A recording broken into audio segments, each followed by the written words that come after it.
Dear students, welcome to voice of history education channel.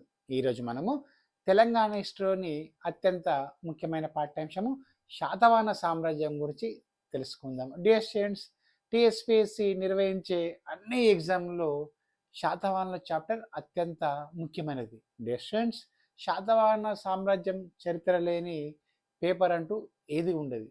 కాబట్టి మనకు శాతవాహనుల సామ్రాజ్యం యొక్క చరిత్ర, వాళ్ళ పరిపాలన విధానం గురించి ఈరోజు మీకు క్లుప్తంగా వివరిస్తాను. డియర్ స్టూడెంట్స్, లెసన్ స్టార్ట్ చేద్దాం. శాతవాహన సామ్రాజ్యం.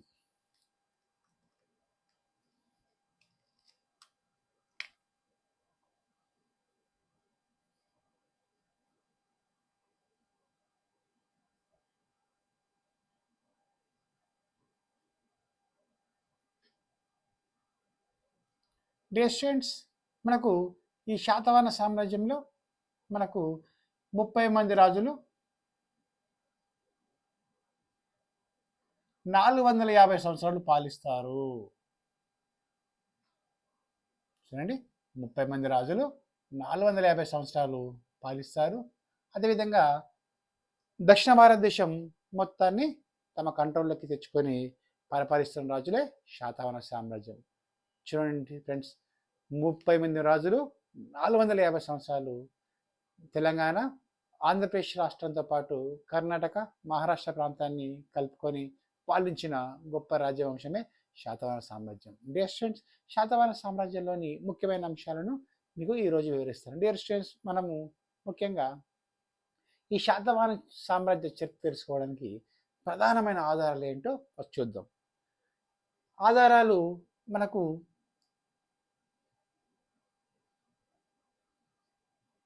మనము ఆధారాలు మొత్తం 2 రకాలుగా విభజిస్తాము. ఒకటి పురావస్తు ఆధారాలు, రెండోదేమో రచనలు. ఓకేనా? ఈ పురావస్తు ఆధారాలను మళ్ళీ 3 రకాలుగా విభజిస్తాం మనం. శాసనాలు, ఓకేనా, నాణ్యాలు, త్రవ్వకాలు. అదేవిధంగా రచనలను మనం 2 భాగాలు చేస్తాం. స్వదేశీ, రెండోది విదేశీ. డియర్ స్టూడెంట్స్, శాతవాహన సామ్రాజ్యం యొక్క చరిత్రను తెలుసుకోవడానికి ప్రముఖమైన ఆధారాలు ఒకటి పురావస్తు ఆధారాలు, 2 రచనలు. ఓకేనా? పురావస్తు ఆధారాలు, 2 రచనలు లేదా సాహిత్య ఆధారాలు.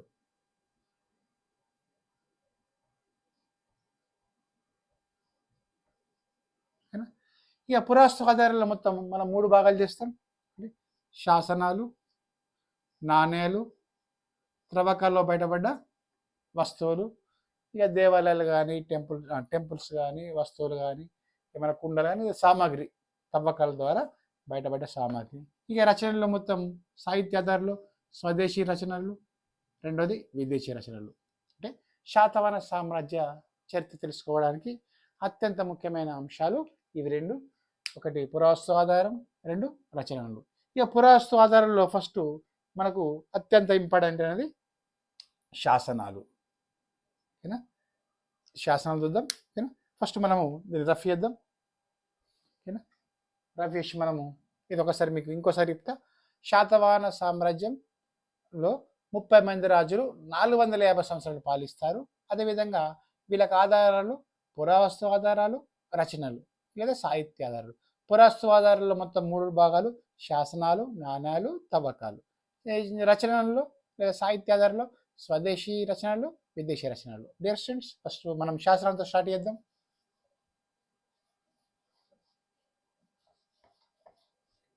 శాసనాలతో మనం స్టార్ట్ చేద్దాం. శాతవాహన సామ్రాజ్య చరిత్రను తెలుసుకోవడానికి శాసనాలు.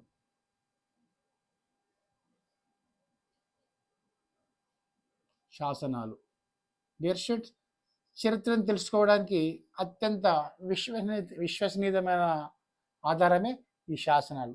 మరి శాతవాహన కాలంలో ఉన్న శాసనాలు ఏవో చూద్దాం. ఫస్ట్ ఒకటి నానగఢ్ శాసనం.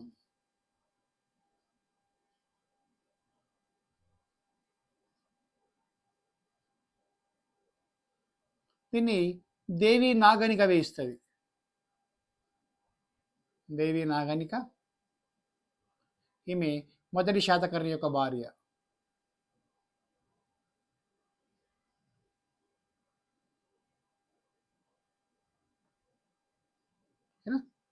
రెండవది నాసిక్ శాసనం.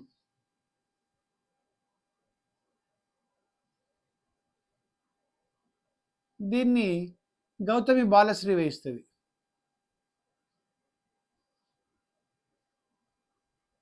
ఈమె గౌతమపుత్ర శతకర్ణి యొక్క తల్లి.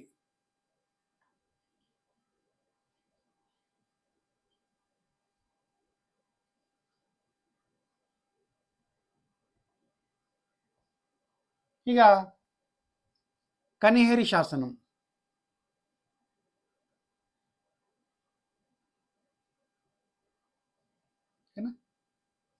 దీన్ని మొదటి కృష్ణుడు వేయిస్తాడు. శాతవాహన సామ్రాజ్య రెండవ రాజు మొదటి కృష్ణుడు, శ్రీముఖ శాతవాహన యొక్క తమ్ముడు.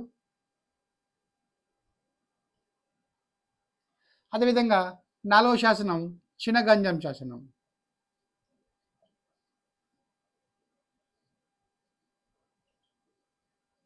శాతవాహన సామ్రాజ్య 27వ రాజు యజ్ఞశీ శతకర్ణి వేస్తాడు.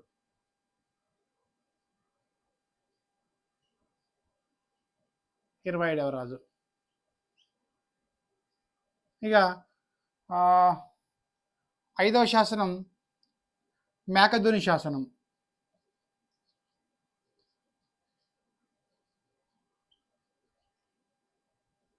ఓకేనా. దీన్ని 3వ పూలమావి వేయిస్తారు.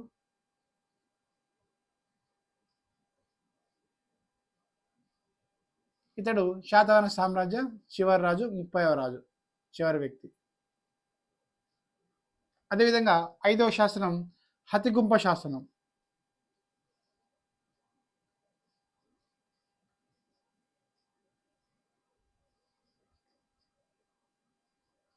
కళింగరాజు కారవేలుడు వేస్తాడు. కళింగ కారవేలుడు.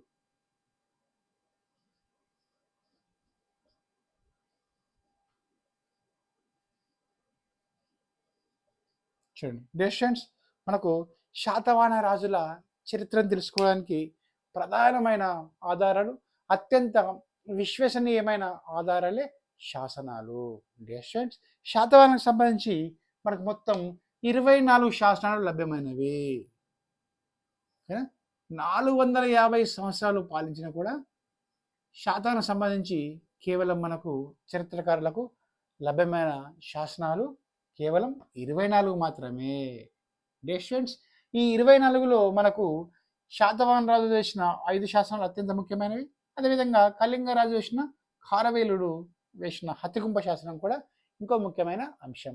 డెస్టెంట్స్, ఫస్ట్ చూసుకుంటే మనకు శాతవాహన సామ్రాజ్యంలో అత్యంత ముఖ్యమైన శాసనమే ఈ నానగఢ్ శాసనం.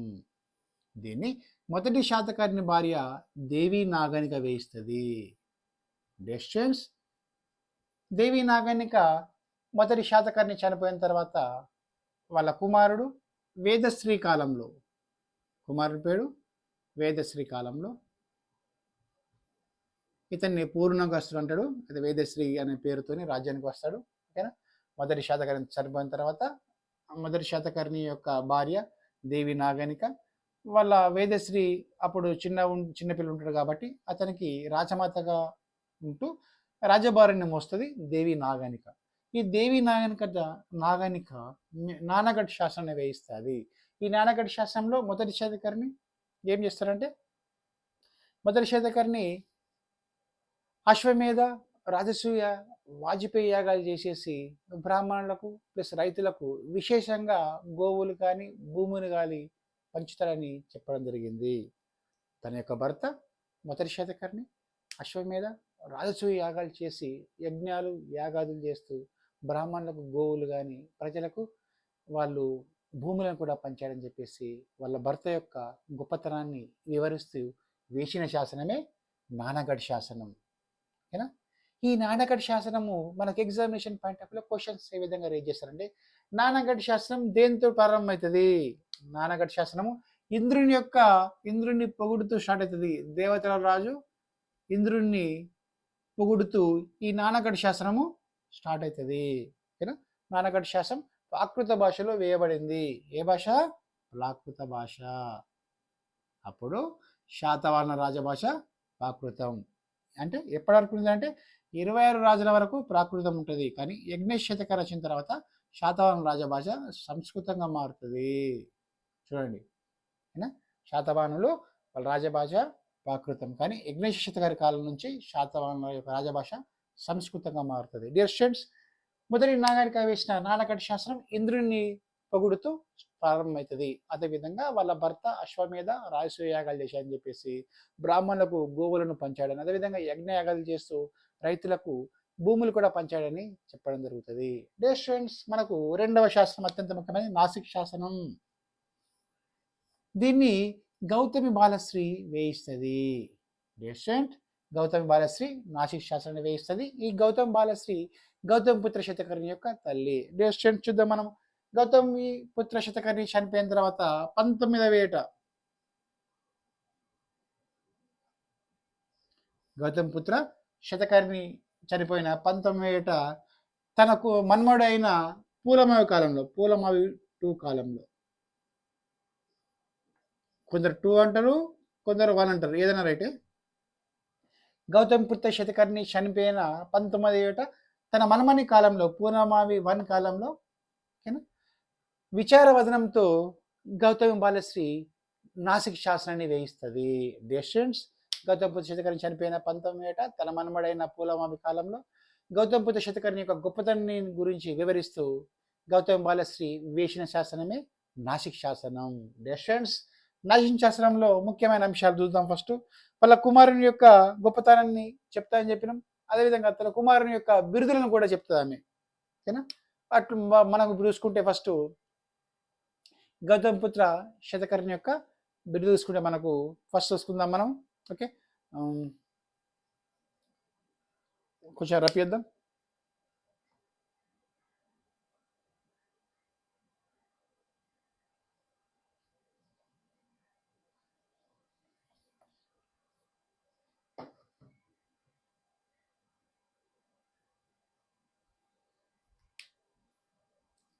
గౌతమ పుత్ర శతకర్ణి బిరుదులు.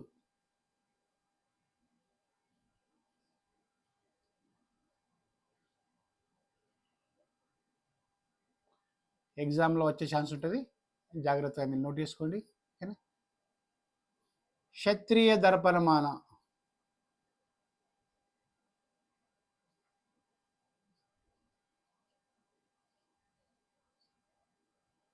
క్షత్రియ దర్పణమాన మర్దన, ఏక బ్రాహ్మణ,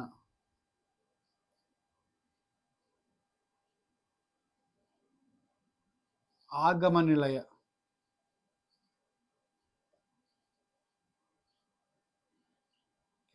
4 షహరాట వంశ నిరశేషకాల,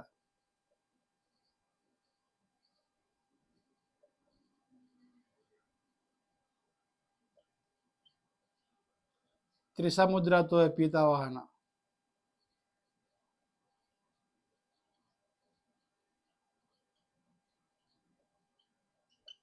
డియర్ స్టూడెంట్స్, చూడండి, మనకు గౌతమ పుత్ర శతకర్ణి యొక్క బిరుదులు తీసుకుంటే మనకి ఈ విధంగా ఉన్నాయి.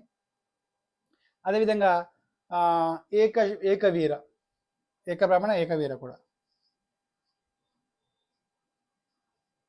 ఇవన్నీ గౌతమ పుత్ర శతకర్ణి యొక్క బిరుదులు.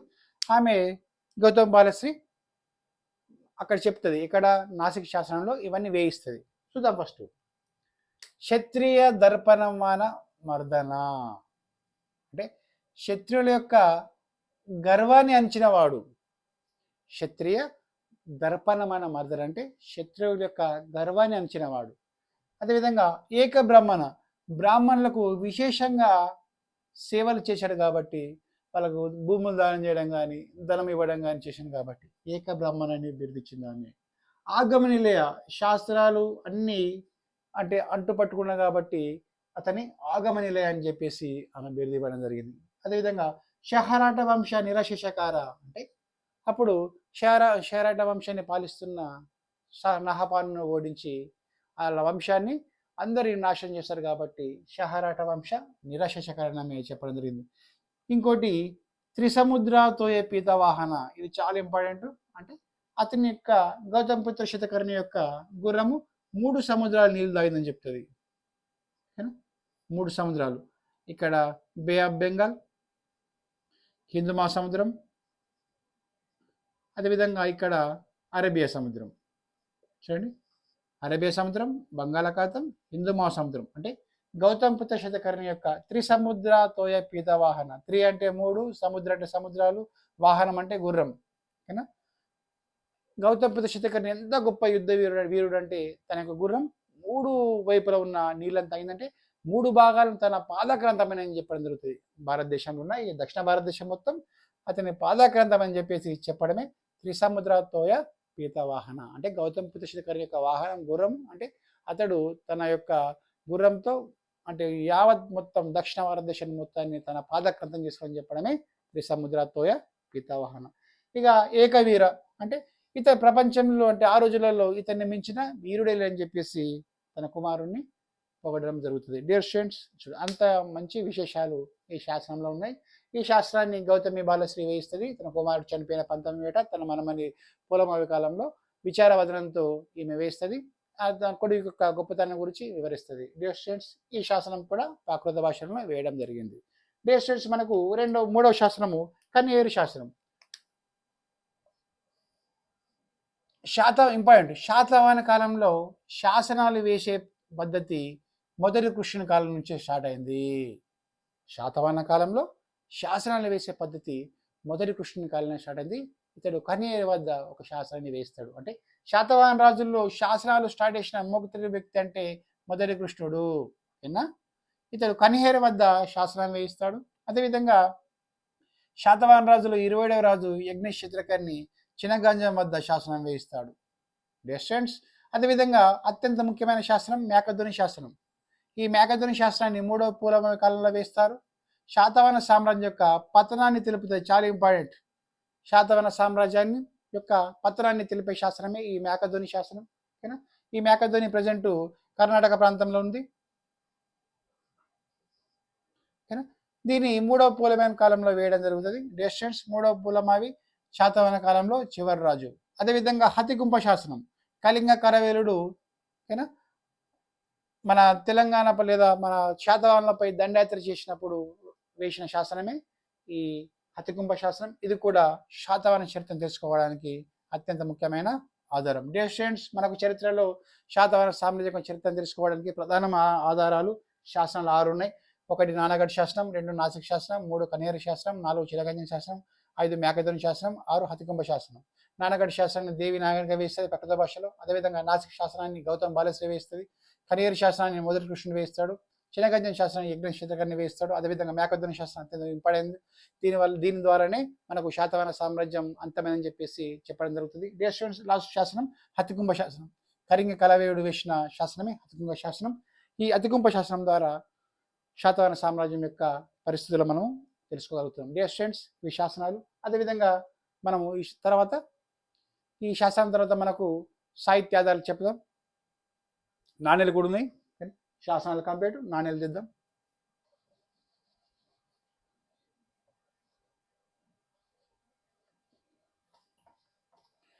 గౌతమ శతకర్ణి బిరుదులు మనకు వచ్చే ఛాన్స్ ఉంటుంది. డియర్ స్టూడెంట్స్, వాటిపై ఫోకస్ చేయండి. అదేవిధంగా మనకు నాణ్యాలు చూసుకుంటే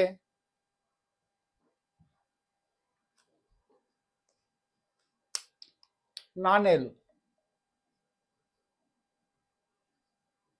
చరిత్రకు అత్యంత ఇంపార్టెంట్. ఇవి కూడా నాణ్యాలు 2 రకాలు ఉంటున్నప్పుడు అయినా సీసం నాణ్యాలు వేస్తుండే, అదేవిధంగా రాగి నాణ్యాలు కూడా వేయిస్తుండే. సీసం అండ్ రాగి నాణ్యాలు. టెస్టెంట్స్ మనకు అదేవిధంగా శాతవాహన రాజులు ఓడబొమ్మతో కానీ ఓడబొమ్మతో మనకు యజ్ఞేష్ శతకర్ణి వేయిస్తాడు. అదేవిధంగా మనకు దేవతల విగ్రహాలతో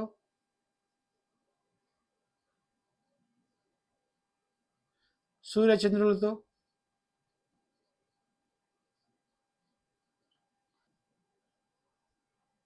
వెండి నాణాలు వేయడం జరిగింది. శాతవాహన రాజులో మొట్టమొదటిసారిగా వెండి నాణాలు వేసినది గౌతమ్ బుద్ధ శతకర్ణి. అదేవిధంగా జోగన్ తంబి వద్ద 270 నాణ్యాలు జోగల్ తంబి వద్ద దొరికినవి. వీళ్ళకి సంబంధించినవి. జోగల్ తంబి మహారాష్ట్ర ప్రాంతం. శాతవాహన కాలంలో మొట్టమొదటిసారిగా వెండి నాణ్యాలు వేయించింది గౌతమ్ బుద్ధ శతకర్ణి. అదేవిధంగా జోగల్ తంబి వద్ద 9200 నాణ్యాలు దొరకడం జరిగింది. డియర్ స్టూడెంట్స్, నాణ్యాలు కూడా చరిత్రకు అక్యురేట్ ఆధారాలు. ఈ నాణ్యాల తర్వాత మనకు కట్టడాలు కానీ తవ్వకాల్లో బయటపడ్డ ప్రాంతాలు కానీ చూద్దాం మనం.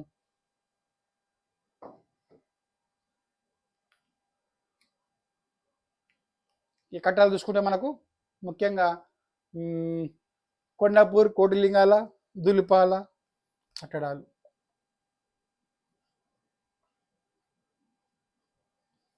ఈ కట్టడాలు మనకు ముఖ్యంగా తవ్వకాల్లో బయటపడ్డ అంశాలు,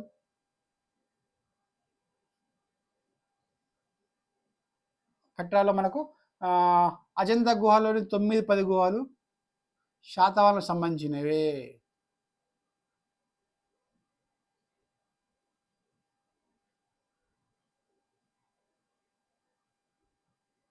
అజంతా గుహల్లో 9 మరియు 10 గుహలు శాతవాహన రాజులు చెక్కించినవే. అదేవిధంగా తవ్వకాల్లో బయటపడ్డ కొండాపూర్, కోటిలింగాల, పెద్ద బంకూర్, ధూళికట్ట. తవ్వకాల్లో కొండాపూర్, కోటిలింగాల, ధూళికట్ట, కొండాపూర్, కోటిలింగాల, ధూళికట్ట, అదేవిధంగా పెద్ద బంకూర్.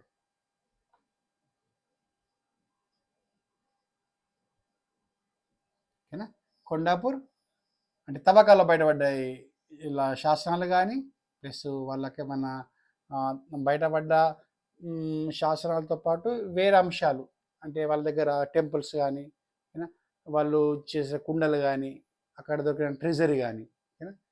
కొండాపూర్, కోటిలింగాల, ధూళికట్ట, పెద్ద బంకులు లభించిన కైండ్స్ ద్వారా లేదా అక్కడ ఉన్న కట్టడాలు కానీ మన మిగిలిపోయిన సామాగ్రి కానీ కుండలు కానీ అలాంటివి బయటపడ్డాయి ఈ కొండాపూర్ కానీ. ఈ కోటిలింగాల వద్ద మాత్రం శాతవాహని యొక్క శ్రీముఖుని శాతవాహని ట్రెజరీ లభ్యమైంది. శ్రీముఖ శాతవాహని ఓకేనా. టంకషర్ అంటే ట్రెజరీ ఈ కోటిలింగాల ప్రాంతంలో లభ్యమైంది. అదేవిధంగా కొండాపూర్ ప్రాంతంలో 20 బావులు ఇటుకతో చేసిన 20 బావులు లభ్యమైనని చెప్పడం జరుగుతుంది. ఈ ధూళికట్ట వద్ద మనకు ధూళికట్ట ప్రాంతంలో మనకు బౌద్ధ స్తూపాలు దొరికినాయి. ఈ కొండాపూర్ ఏరియాలో జైన స్తూపాలు దొరికినాయి. 20 బావులు ఈ పెద్ద బంకూరు వద్ద శాతవాహన కాలంలోని 20 బావులు ఈ పెద్ద బంకూరు వద్ద దొరికినాయి. అదే శాతవాహన కాలంలో కోటిలింగాల ప్రాంతంలో శ్రీముఖుని ట్రెజరీ దొరికింది. ధూళికట్ట ప్రాంతంలో బౌద్ధ మత స్తూపాలు దొరికినాయి. కొండాపూర్ ప్రాంతంలో జైన మత సంబంధించిన ఆనవాళ్ళు దొరికినాయి. డియర్ స్టూడెంట్స్, ఇవి మనకు చరిత్రలో మనకు ఈ శాసనాలు, నాణ్యాలు, కట్టడాలు ఇవి పురావస్తు ఆధారాలు. మనం ఇప్పుడు సాహిత్య ఆధారాలు తీసుకుందాం.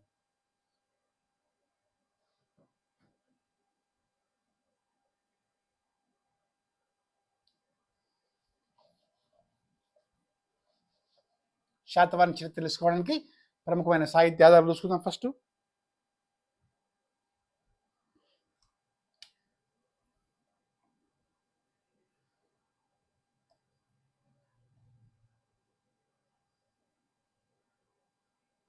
ఈ సాహిత్య ఆధారాల్లో ఫస్ట్ మనకు చూద్దాం. మనకు సాహిత్య ఆధారాల్లో మెగస్తనీస్ ఇండికా,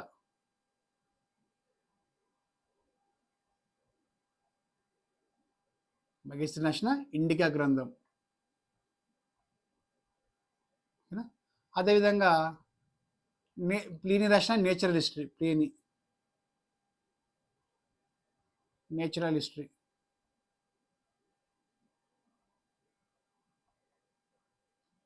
అదేవిధంగా టాలెమీ రాసిన జియోగ్రఫీ.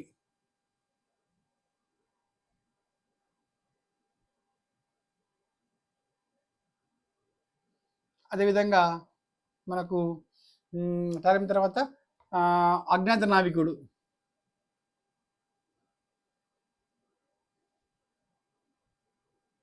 ఏ రచన అంటే పెరిప్లస్ ఆఫ్ ఎరిత్రెన్సీ, పెరిప్లస్ ఆఫ్ ఎరిత్రెన్సీ అంటే ఎర్ర సముద్రపై దినచర్య.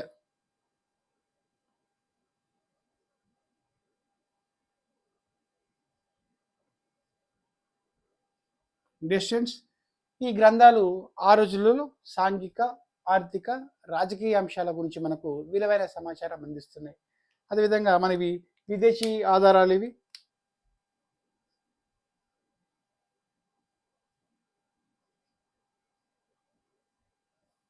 ఓకేనా. మెగస్తెనీస్ ఇండికా గ్రంథం మనకు దక్షిణ భారతదేశంలో ఒక సామ్రాజ్యం ఉందని చెప్పేసి అది బలమైన రాజ్యం అని చెప్తారు ఈయన. ఈయన కూడా నేషనలిస్ట్ గ్రంథాన్ని రాసిన ఇందులో శాతవాహన రాజులకు సంబంధించి వ్యాపారం గురించి ఉంటుంది. అదేవిధంగా టాలమీ కూడా రాస్తాడు వ్యాపారం గురించి. అజ్ఞాతనాకు కూడా రాస్తాడు, ఇది కూడా వ్యాపారం గురించి. అంటే రోమన్ సామ్రాజ్యంతో లేదా యూరోప్ రాజ్యాలతో శాతవాహన రాజులు చేసిన వ్యాపారం గురించి ఇందులో విస్తృతమైన అంశాలు ఉంటాయి. అదేవిధంగా మెగస్తనీస్ రాసిన గ్రంథంలో మన శాతవాహనం గురించి కూడా ప్రస్తావన రాదు. ఆంధ్రుడు అనే వాడు కూడా వాళ్ళు వాడతారు, ప్రస్తావన కూడా మనకు ఉంది. ఇక చూడు, మెగస్తనీస్ రాసిన ఇండికా గ్రంథం, ప్లీడీ రాసిన నేచురల్ హిస్టరీ, టాలమీ రాసిన జియోగ్రఫీ, అజ్ఞాతనాకు రాసిన ఏ పెరిప్లస్ ఆఫ్ ది ఎరిత్రెన్సీ అంటే ఎర్ర సముద్రపై దినచర్య అనే గ్రంథం భారతదేశంలోని శాతవాహన సామ్రాజ్యం యొక్క చరిత్రను తెలుసుకోవడానికి ప్రధానమైన ఆధారాలుగా, విదేశీ ఆధారాలుగా మనం చెప్పవచ్చు. అదేవిధంగా వీటితో పాటు స్వదేశీ ఆధారాలు, మనము విదేశీ అయిపోయింది, స్వదేశీ తీసుకుందాం. ఓకేనా. స్వదేశీ ఆధారాలు మనకు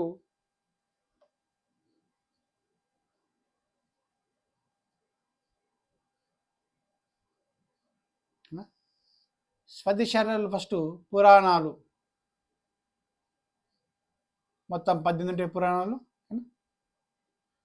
పురాణం తర్వాత మనకు ఇంకొక అంశము, పురాణం తర్వాత బృహత్ కథ,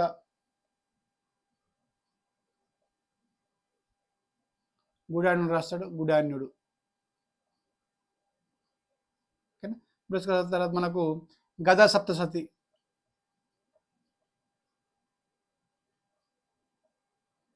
హాలుడు రాస్తాడు, శాతవాహన 10వ రాజు హాలుడు. తర్వాత లీలావతి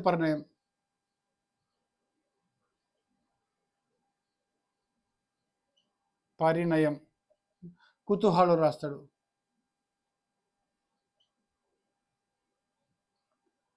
కామసూత్రం గ్రంథం వాత్సాయనుడు రాస్తాడు. డిస్టెన్స్ శాతవాహన సామ్రాజ్యం యొక్క చరిత్ర తీసుకోవడానికి భారతదేశంలో అంటే మన దేశంలో గ్రంథాలు, అదేవిధంగా మనకు లభ్యమైన గ్రంథాలు, స్వదేశీ కవులు రాసిన గ్రంథాలు, అందులో ముఖ్యమైనవి మన ఇప్పుడు పురాణాలు. ఈ పురాణాలు మొత్తం 18 ఉన్నాయి. అదేవిధంగా మత్స్య పురాణం, వాయు పురాణం, మత్స్య పురాణం, వాయు పురాణం, మత్స్యపురాణం, వాయుపురాణమైన గ్రంథంలో శాతవాహన రాజుల యొక్క వంశవృక్షాన్ని, అదేవిధంగా శాతవాహన రాజుల యొక్క పరిపాలన విధానం కూడా చెప్తారు కొన్ని అంశాలు.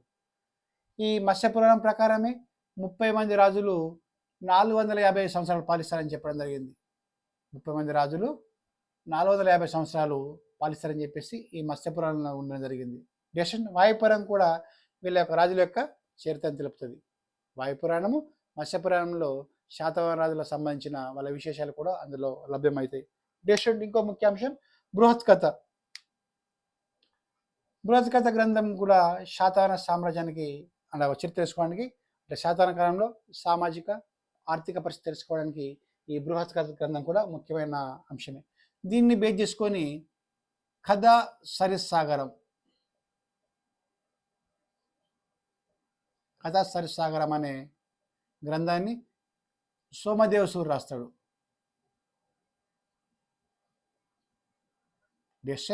గుడెను రాసిన బృహత్ కథ గ్రంథాన్ని బేస్ చేసుకొని కథా సరిస్సాగరం అని చెప్పేసి సోమదేవసూరు అనే గ్రంథాన్ని రాస్తాడు. ఇది కూడా శాతవాహన చరిత్ర తెలుసుకోవడానికి అత్యంత ముఖ్యమైన ఆధారం.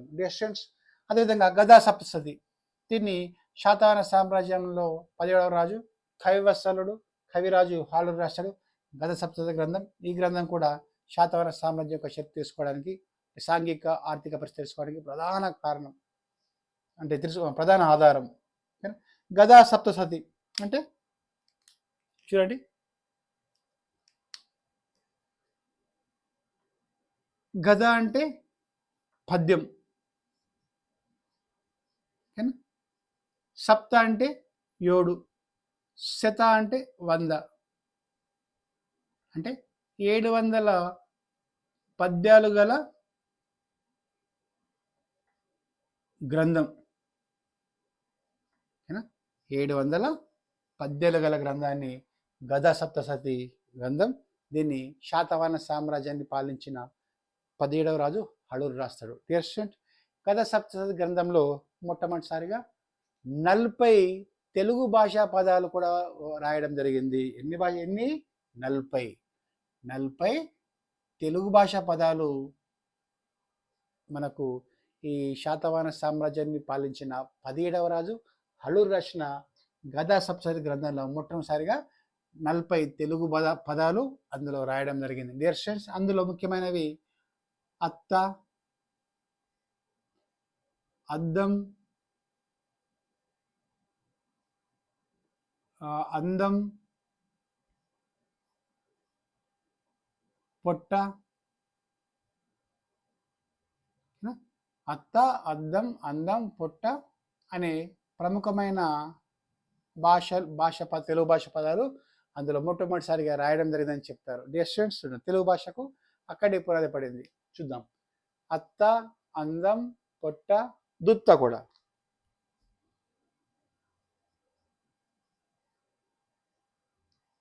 ఓకే, ఇది గదా సప్తశతి గ్రంథాన్ని హళూరు రాస్తాడు.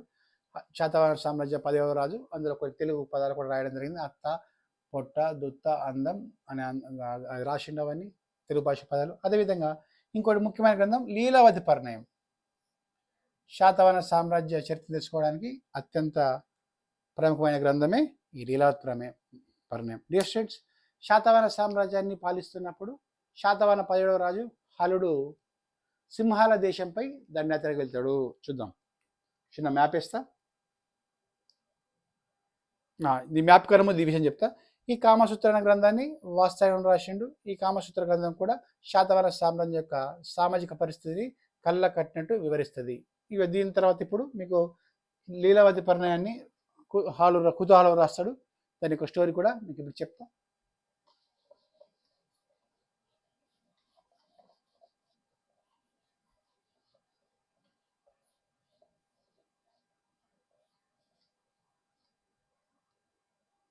దేశంస్ శాతవాహన సామ్రాజ్యాన్ని పాలిస్తున్న 17వ రాజు హలుడు దక్షిణ భారతదేశంపై దండెత్తి శాతవాహన సామ్రాజ్యం ఇది.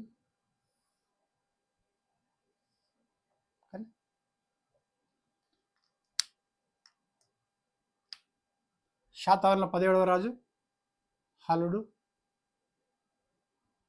అదేవిధంగా లీలావతి పరిణయం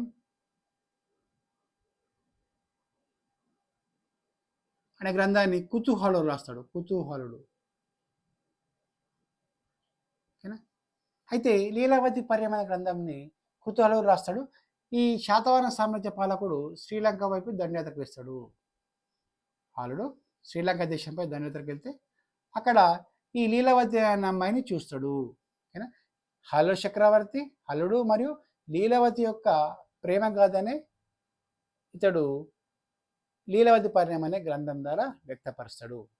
కుతూహలుడు అనే కవి హలుడు మరియు లీలావతి యొక్క ప్రేమ పరిణయాన్ని ఇతడు లీలావతి పరిణయంగా మనకు గ్రంథం రాస్తాడు. ఇతడు సింహాల దేశానికి వెళ్ళి అక్కడ రాజును ఓడించి వాళ్ళ కుమార్తెను లీలావతి తీసుకొచ్చి గోదావరి నది ప్రాంతంలో, సప్త గోదావరి ప్రాంతంలో భీమేశ్వర టెంపుల్లో పెళ్లి చేసుకోవని చెప్పేసి ఆయన రాస్తాడు. ఆంధ్ర వాళ్ళు ద్రాక్షారామం అంటారు, మన తెలంగాణ వాళ్ళు వెంకటాపురం ప్రాంతం అని చెప్పడం జరుగుతుంది. సప్త గోదావరి ప్రాంతం ద్రాక్షారామం అని ఆంధ్ర వాళ్ళు అంటారు. మనము ఈ జగిత్యాల డిస్టిక్లోని వెంకటాపురం గ్రామం అని మనం అంటాం. డియర్ స్టూడెంట్స్, ఏది ఏమైనా లీలావతి పరిణయాన్ని కుతూహలుడు రాస్తాడు. ఈ లీలావతి పరిణయ గ్రంథము హలుడు మరియు లీలావతి మధ్య ప్రేమ గాథ. శ్రీలంక సింహాలకు రాజకుమార్తె అని లీలావతిని హలుడు ఎత్తుకొచ్చి పెళ్లి చేసుకుంటాడు ఈ భీమేశ్వర టెంపుల్ దగ్గర. ఈ భీమేశ్వర టెంపుల్ కొందరు తూర్పుగోదావరి డిస్టిక్లోని ద్రాక్షారామం అంటారు. అదేవిధంగా తెలంగాణలో మాత్రం జగిత్యాల డిస్టిక్లోని వెంకట్రాపూర్ అని చెప్పడం జరుగుతుంది. డియర్ స్టూడెంట్స్, ఇది దాని స్టోరీ. ఇక మనకు ఈ శాతవాహన సామ్రాజ్యానికి మనకు ఆధారాలు దొరికినాయి. మరి శాతవాహనుల యొక్క జన్మ సిద్ధాంతం గురించి చెప్పుకుందాం. ఇది కూడా ఇంపార్టెంట్, మనకు వచ్చే ఛాన్స్ ఉంటుంది. శాతవాహన రాజుల జన్మ సిద్ధాంతం.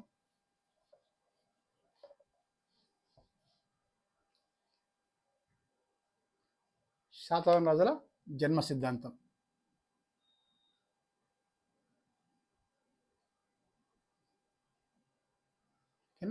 మనకు ముఖ్యంగా శాతవాహన సామ్రాజ్యానికి సంబంధించి ఒక 5 సిద్ధాంతాలు ఉంటాయి. 5 సిద్ధాంతాలు. ఫస్ట్ ఒకటి తెలంగాణ వాదం.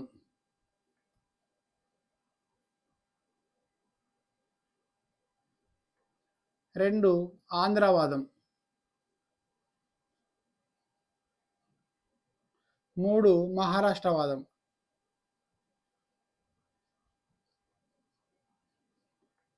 4 విదర్భవాదం.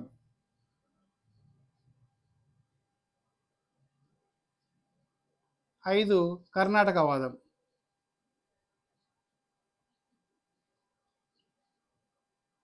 డిస్టెన్స్ మనకు చరిత్రలో వచ్చే అవకాశం ఉన్న అంశమే శాతవాహన సామ్రాజ్యం యొక్క రాజుల యొక్క జన్మ సిద్ధాంతం. మనకు ఇందులో మనకు ఎగ్జామినేషన్ పాయింట్ ఆఫ్లో సింగిల్ డిజిట్ వాడు తీసుకుందాం. సింగిల్ డిజిట్లో మనకు విదర్భవాదం వివి మిరాషి పంతులు.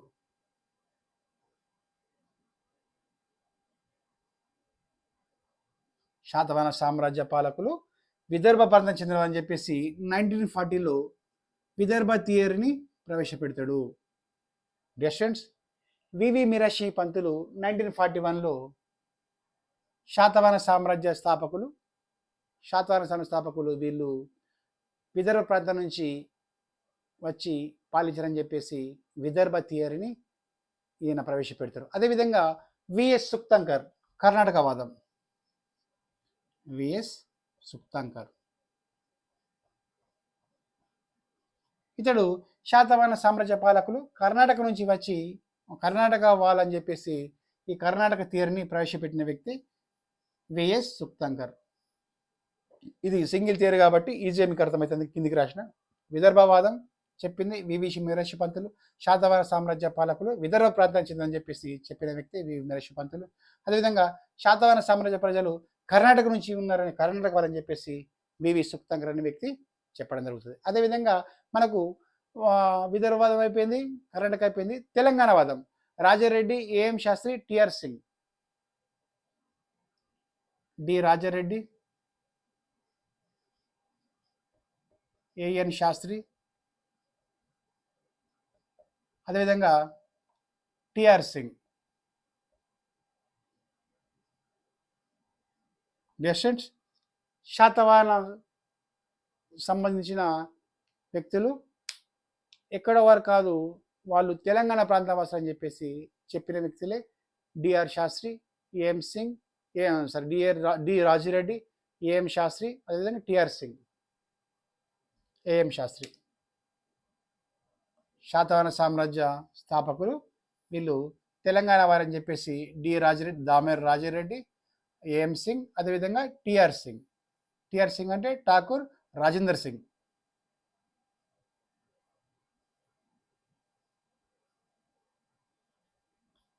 వీళ్ళు తెలంగాణ వాదం. అదేవిధంగా మనకు ఇంకోటి ఆంధ్రవాదం. R G Bhandarkar, V S Smith, Barnett మరి Rapson. R G Bhandarkar ఆంధ్రవాదం.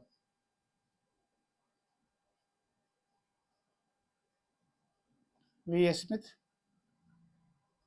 R G Bhandarkar, V S Smith, Barnett Raphson.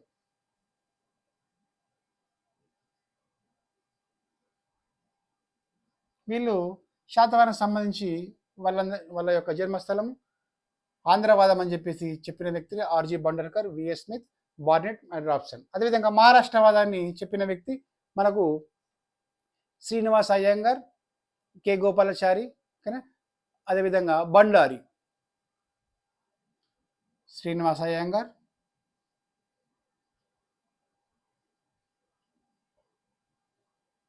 Gopalachari, K Gopalachari, Srinivas Iyengar, Gopalachari, అదేవిధంగా డిసి సర్కార్, బండారి అండ్ బండారి అనే చరిత్రకారులు మనకు శాతవాహన టిఆర్ సింగ్, ఆంధ్రవాదం R J Bhandarkar, V S Smith, Barnett మరియు రాబ్సన్. మహారాష్ట్రవాదం శ్రీనివాస్ అయ్యంగార్, గోపాలాచారి, డి సర్కార్ మరియు బండారి. విదర్భవాదం వివి మిరాసి పంతులు, అదేవిధంగా కర్ణాటకవాదం విఎస్ సుక్తంకర్, ఓకేనా. ఇది మనకు శాతవాహన సంబంధించి వాళ్ళ యొక్క వంశవృక్ష అంటే ఏ విధంగా వచ్చారు, ఓకేనా, వాళ్ళ యొక్క జన్మ సిద్ధాంతం థియరీ. సింపుల్. తెలంగాణ వాదని చెప్పినది D Rajireddy, A M Sastry, T R Singh. అదేవిధంగా ఆంధ్రవాదం అని చెప్పింది R J Bhandarkar, V S Smith, Barnett మరియు రాబ్సన్. మహారాష్ట్రవాదం చెప్పింది శ్రీనివాస్ అయ్యంగార్, కె గోపాలాచారి, డిసి సర్కార్ మరియు బండారి అనే వ్యక్తులు. విదర్భవాదం చెప్పింది వివి మిరాసి పంతులు, అదేవిధంగా కర్ణాటకవాదం చెప్పింది విఎస్ సుక్తంకర్. స్టూడెంట్స్, ఇవి మనకు తెలంగాణ ప్రాంతాన్ని పాలించిన శాతవాహనుల యొక్క జన్మ సిద్ధాంతం. స్టూడెంట్స్, దీని తర్వాత శాతవాహనుల యొక్క కులం గురించి తెలుసుకుందాం. ఫస్ట్ శాతవాహన సామ్రాజ్యం యొక్క వాళ్ళ క్యాస్ట్ ఏమని చెప్పేసి చరిత్రకారులు ఎన్నో రకాలుగా గురించి, కొందరు బ్రాహ్మణ్స్ అంటారు, కొందరు క్షత్రియులు అంటారు, కొందరు శూద్రులు అంటారు, కొందరు వాళ్ళు అన్య మతస్థులు అంటారు, కొందరు నాగజాతి వాళ్ళని చెప్తారు. స్టూడెంట్స్, మరి శాతవాహన సామ్రాజ్య పాలకులు ఏ కులానికి చెందారని చెప్పేసి ఇప్పుడు మనము డిస్కస్ చేద్దాం. స్టార్ట్ చేద్దాం.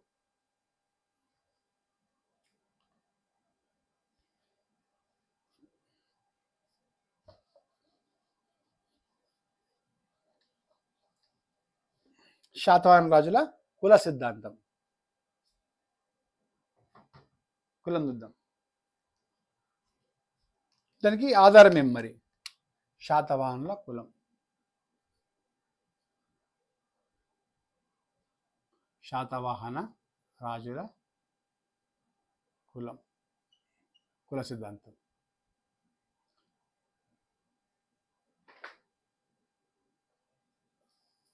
చూడండి, శాతవాహన సామ్రాజ్య కుల క్యాస్ట్ థియరీ. బ్రాహ్మణులను కొందరు,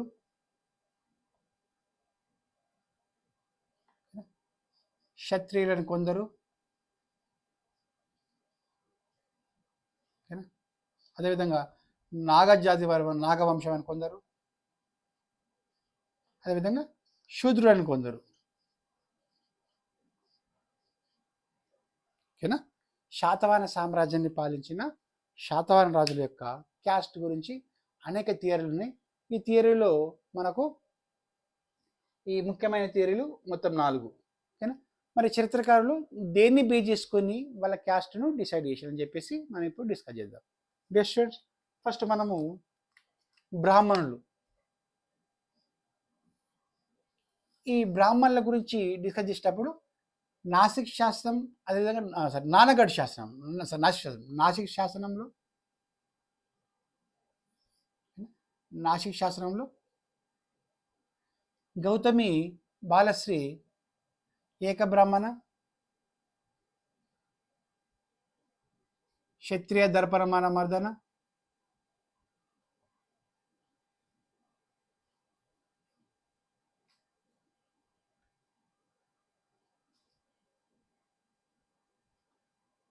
ఆగమ నిలయ అనే బిరుదులు వాళ్ళ కొడుకిస్తుంది. సో అంటే ఏకబ్రాహ్మణ అంటే బ్రాహ్మణులకు విశేష ఆధారం కల్పించాడు. క్షత్రియ దర్పణం అంటే క్షత్రియుల యొక్క గర్వాన్ని అంచినవాడు. ఆగమ నిలయ అంటే శాస్త్రాల్లో విశేషమైన పాండిత్యం గల వ్యక్తి. సో ఇలాంటిది. అదేవిధంగా ద్విజవర కుటుంబ వివర్ధన, ద్విజవర కుటుంబ వివర్ధన. ద్విజులు అంటే బ్రాహ్మణులు, ద్విజవర కుటుంబ వివర్ధన అంటే బ్రాహ్మణ కుటుంబానికి విశేషమైన సేవ చేసిన వ్యక్తిగా, బ్రాహ్మణులకు విశేషమైన సేవ చేసిన వ్యక్తిగా, సేవకుడుగా పనిచేసింది కాబట్టి వీళ్ళు శాతవాహన సామ్రాజ్య రాజులు బ్రాహ్మణులని చెప్పే థియరీకి ఇవి బలాన్ని చేకూరుస్తున్నాయి. ఏకబ్రాహ్మణ, క్షత్రియ దర్పరమణ మర్దన, ఆగమ నిలయ, ద్విజవర కుటుంబ వివర్ధన అనే అంటే ఈ బిరుదులు లేదా ఈ పదాలు శాతవాహనకు సంబంధించిన రాజులు వాళ్ళు బ్రాహ్మిన్స్ అని చెప్పడం జరుగుతుంది. అదేవిధంగా రెండవ థియరీ క్షత్రియులు. శాతవాహన సామ్రాజ్యాన్ని క్షత్రియులు అని చెప్పేసి, పాలక్షత్రులు అని చెప్పేసి కొన్ని థియరీలు. ఎందుకంటే వీళ్ళు అశ్వమేధ, రాజసూయ, అశ్వమేధ రాజసూయ యాగాలు చేస్తారు కాబట్టి, యాక్చువల్గా అశ్వమేధ రాజసూయ యాగాలు క్షత్రియులు చేస్తారు కాబట్టి ఈ శాతవాహన సామ్రాజ్య రాజ పాలకులు క్షత్రియులని చెప్పడానికి ఈ ప్రధానమైన ఆధారాలు. అంటే క్షత్రియులు మాత్రమే ఈ అశ్వమేధ రాజసూయ యాగాలు, యజ్ఞయాగాదులకు ప్రధానమైన ప్రాధాన్యం ఇచ్చేవారు క్షత్రియులు కాబట్టి. అదేవిధంగా యుద్ధ తంత్ర విద్యల్లో వీళ్ళు అపర వీరులు కాబట్టి, అంటే యజ్ఞశి శతకర్ణి కానీ, గౌతమపుత్ర శతకర్ణి కానీ, మొదటి శతకర్ణి కానీ, రెండవ శతకర్ణి కానీ, మొదటి పూలమావు కానీ, వీళ్ళందరూ వాళ్ళ యొక్క సామర్థ్యాలతో భారతదేశం మొత్తానికి ఒక ప్రముఖమైన రాజ్యంగా వెలుగొందిండ్రు. సో శక్తి సామర్థ్యంలో వీళ్ళని మించిన వారు లేరు కాబట్టి వీళ్ళు క్షత్రియ ధర్మాన్ని పాటించిన క్షత్రియులుగానే పిలువబడ్డారు. సో ఇది కూడా క్షత్రియులు అని చెప్పే థియరీకి బలమైన ఆధారాలు. అశ్వమేధ రాజసూయ యాగాలతో పాటు వాళ్ళు చేసిన యుద్ధాలు. డియర్ స్టూడెంట్స్, మనం చెప్పుకున్నట్టు మను ధర్మశాస్త్రంలో థియరీ ఉంటే చెప్పినాక మనకు బ్రహ్మ యొక్క తల భాగం నుంచి బ్రాహ్మణులు, బ్రహ్మ యొక్క భుజాల నుంచి క్షత్రియులు, బ్రహ్మ యొక్క తొడభాగం నుంచి వైశ్యులు, బ్రహ్మ యొక్క పాదాల నుంచి శూద్రులు పుడతారని చెప్పడం జరిగింది. ఓకేనా? బ్రహ్మ యొక్క తల భాగం నుంచి బ్రాహ్మణ్స్, బ్రహ్మ యొక్క భుజాల నుండి క్షత్రియులు, బ్రహ్మ యొక్క తొడభాగం నుంచి వైశ్యులు, బ్రహ్మ యొక్క పాదాల నుంచి శూద్రులు పుడతారని చెప్పడం జరిగింది. సో ఈ థియరీ ప్రకారం కూడా శాతవాహన సామ్రాజ్య పాలకులు క్షత్రియులు అని చెప్పడం జరుగుతుంది. అంటే అశ్వమేధ రాజసూయ యాగాలు చేస్తూ ఆ చుట్టుపక్కల ఉన్న అన్ని ప్రాంతాలను చేస్తాడు. గౌతమ శతకర్ణి అయితే యావత్ ఆంధ్రదేశాన్ని కూడా టోటల్ తన ఆంధ్రదేశం ప్లస్ యావత్ సౌత్ ఇండియా దేశాన్ని అతను మొత్తం అంటే జయిస్తారు. కాబట్టి ఖచ్చితంగా శాతవాహన సామ్రాజ్య పాలకులు క్షత్రియులని చెప్పడానికి బలమైన నిదర్శనమే అశ్వమేధ రాజసూయ యాగాలు, రాజులు చేసిన యుద్ధాలు. నెక్స్ట్ మళ్ళీ ఇంకోటి నాగవంశం. ఆ రోజులలో దక్షిణ భారతదేశంలో ప్రముఖమైన అంటే అన్ని యుద్ధాలు కానీ చేసిన పనులు కానీ, అదేవిధంగా ఈ మనకు వేసిన గుహాలయాలు కూడా మొత్తం అవన్నీ నాగవంశం రాజులు నిర్మించారు. సో వీళ్ళు కూడా నాగవంశ సంతతికి చెందిన వ్యక్తి అని చెప్పేసి మనకు అజంతా గుహలు అని చెప్పుకున్నాం కదా. అజంతా గుహలతో పాటు చాలా అమరావతి ప్రాంతాల్లో కొన్ని గుహలు వీళ్ళు నాగవంశం రాజులు అని చెప్పేసి చాలామంది, నాగవంశ జాతి అని చెప్పేసి చాలామంది చిత్రకారుల అభిప్రాయం. అదేవిధంగా ఇంకో థియరీ శూద్రులు. శాతవాహనులు అంటే కర్ణాటక భాష ప్రకారం, కన్నడ భాష ప్రకారం శాతవాహనులు అంటే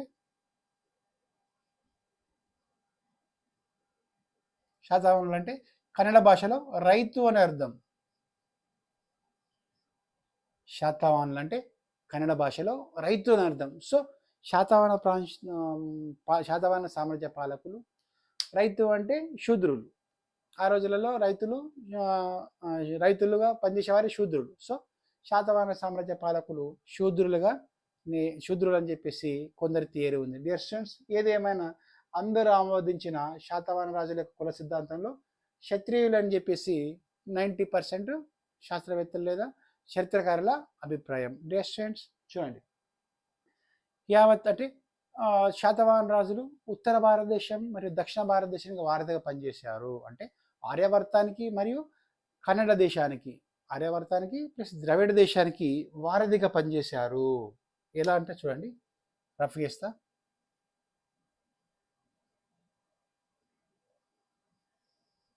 రఫ్ చేస్తున్నా.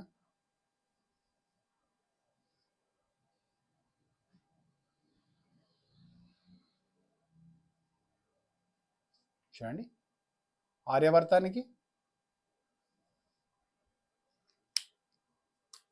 ఉత్తర భారతాన్ని ఆర్యావర్తం అంటుంటే మనం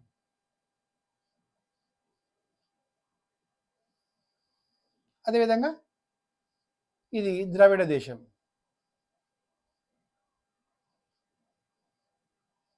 వీళ్ళు మొత్తం శాతవాహనులు. చూడండి, ఉత్తర భారతానికి ప్లస్ దక్షిణ భారతదేశానికి వీళ్ళు వారధిగా పనిచేసేవారు.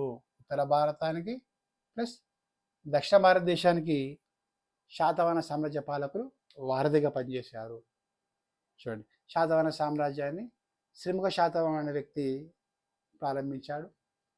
అదేవిధంగా శాతవాహన పాలకులను 2 భాగాలుగా విభజిస్తారు. తొలి శాతవాహనులు, మలి శాతవాహనులు అంటారు. మొదటి 23 మంది తొలి శాతవాహనులు, అదేవిధంగా చివరి 7 మంది మలి శాతవాహనులుగా విభజించారు. మత్స్య పురాణం ప్రకారం 30 మంది రాజులు 450 సంవత్సరాలు పాలించారని చెప్పడం జరుగుతుంది. Dear students, thank you very much.